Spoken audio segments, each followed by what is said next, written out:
உயிர்ப்பின் மகிமை.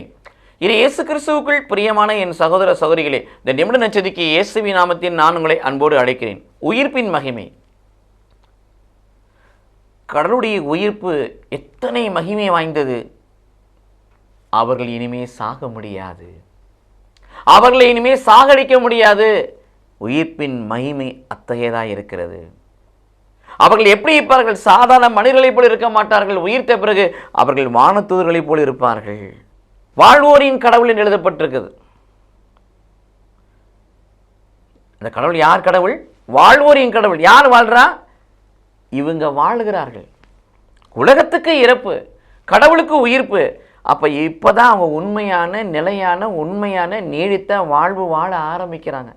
அந்த வாழக்கூடியவங்களுக்கு அவர் கடவுளாக இருக்கிறார். ஏன்னா இறந்தோர் மீதும் வாழ்வோர் மீதும் ஆட்சி செலுத்தணும்னு சொல்லி வாசிக்கிறோம். அப்போ வாழ்வோரின் கடவுளாய் அவர்கள் வாழக்கூடியவர்களாக இருக்கிறார்.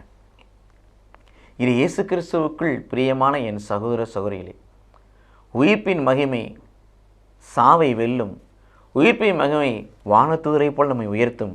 உயிர்ப்பின் மகிமை நாம் வாழ்வோராய் நிலை வாழ்வு உடையவராய் நம்மை மாற்றும். விண்ணக வாழ்வை நமக்கு பரிசாக கொடுக்கும்.